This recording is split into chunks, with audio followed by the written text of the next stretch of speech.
This is Financial Standard, the definitive source of news, thought leadership and analysis for Australian wealth management professionals. Financial Standard. Take the lead. Hi, welcome to the Financial Standard podcast. My name is Matthew Y, and I'm a journalist at Financial Standard. Speaking of growth funds, many people would use it as an investment vehicle for long-term investments. And today we have DivGro Chief Investment Officer and co-founder Jonathan Nurick to speak about this methodology. Thank you for being with us, Jonathan. Great to be here. Thanks. So right off the bat, can you describe how does dividend investment work? DivGro is premised on research dating back to the late 50s, early 60s, spearheaded by Professor Myron Gordon, who in our view doesn't get the credit he deserves. And his research team ended up winning a Nobel Prize subsequently.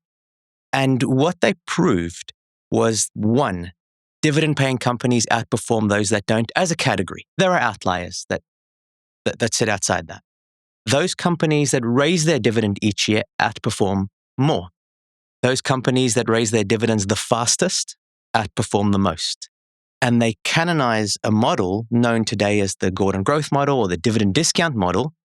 And what it stipulates is that over time and at points in time, the sustained rate of change in the dividend is later reflected in a commensurate rate of change in the price. What that means is that if you have a company that can grow its dividend at, let's say, 12 or 14% per year for a very long time, very important every year, doesn't have to be the exact same increment, but that's the average annualized rate of change, your share price is expected to go up at the same rate over time.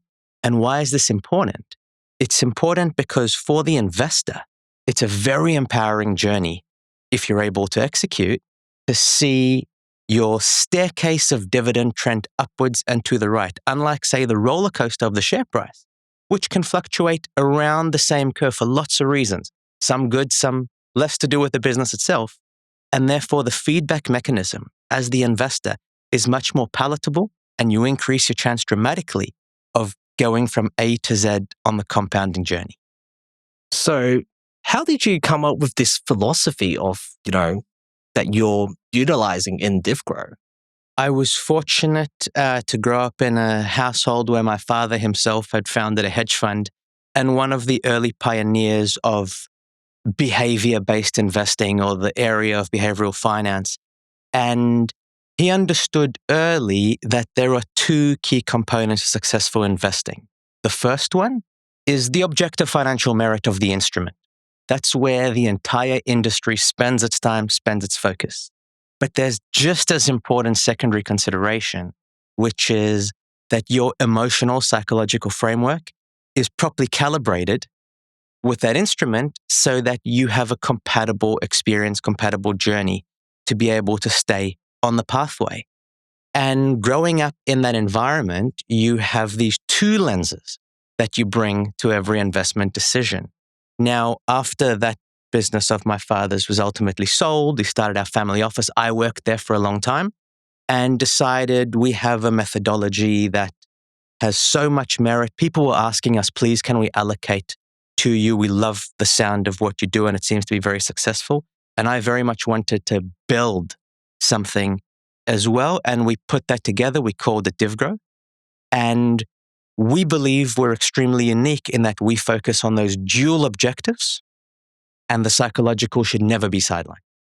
Most investors, this might be an aspect that they want to ignore, but how do you achieve this? How do you harness that emotional resilience in investing?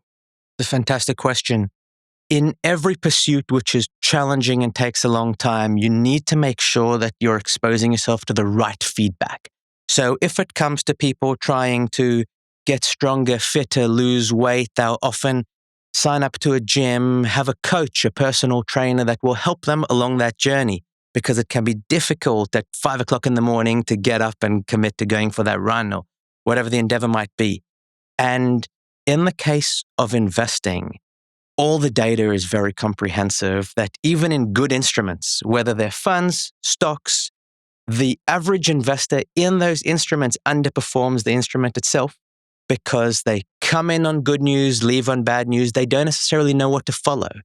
Price over a long time is a very good reflection of how the underlying is doing. But in the short term, it can be influenced by a COVID virus breakout, a presidential election that might be different to expectation, an RBA decision that is different to consensus. And so we believe that dividends are innately understandable. Our client base spans from the most sophisticated hedge fund managers down to regular mum and dad investors. But everybody understands what a dividend is, what it means when it increases, what it means when it increases a lot, and consistently year after year after year. And what we do is we tell our investors our job is to make sure that we're holding companies that can grow their dividend at a very attractive rate, healthy double-digit every year, no exception.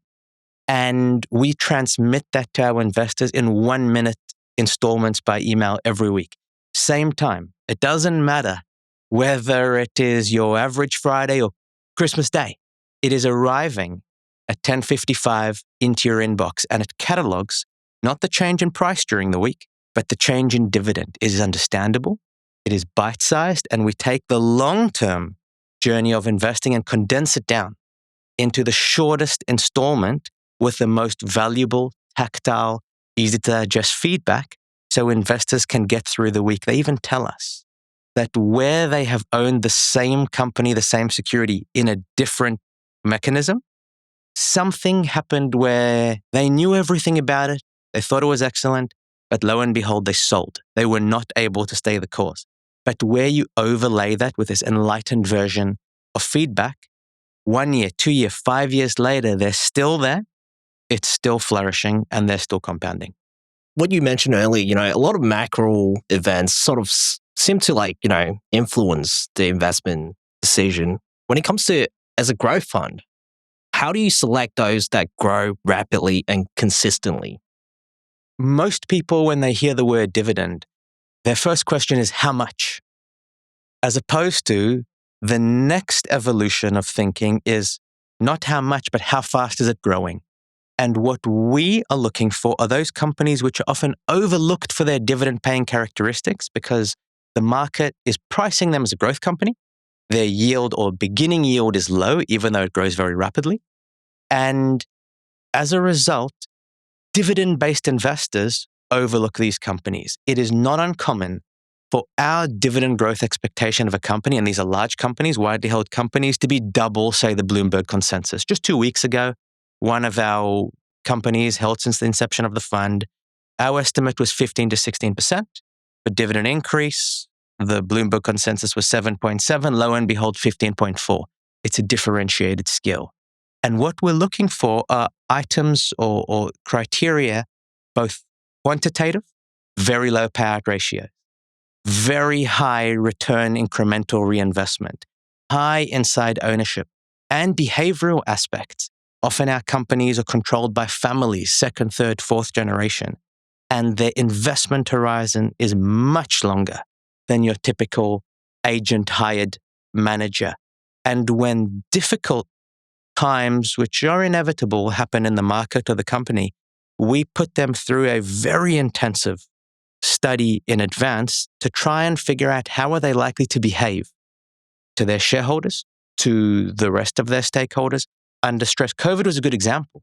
We opened in August 2019 to outside investors right before COVID, and every one of our companies, without exception, continued to pay and raise their dividend, notwithstanding how difficult the environment was, because we had identified they are likely to behave in a certain way such that the bond with investors is paramount.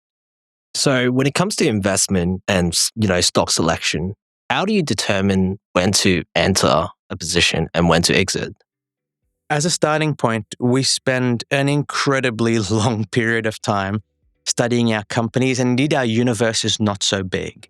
And this is not a mechanical process. A mechanical process of screening will lead you to the dividend giants of the past whose business might be past their best days. And what we're looking for is the future rate of change in the dividend, because that's where our reward will come. The past is past, though it can be a good indicator for the future. Now, based on all of our research, we will build our dividend staircase into the future, 3, 5, 7 years out. and we'll use our dividend implied price to compare to the current price and make sure that we're expected to get our compounding if we're right on the dividend. And where we have a dividend running ahead of the price, i.e. there's catch-up potential, coming back to that Gordon MIT dividend growth model where dividend change and price change over time converge, we have both a margin of safety and opportunity to catch up. And that's really the sweet spot trying to enter these positions. Those are all the questions I have for you today. Thank you so much for being with us. Thank you very much. Thanks for listening to this Financial Standard podcast. For more information, visit financialstandard.com.au. Please keep in mind that the information discussed in this podcast is general in nature and does not consider personal circumstances. Reliance should not be placed on any content without further independent financial research and advice.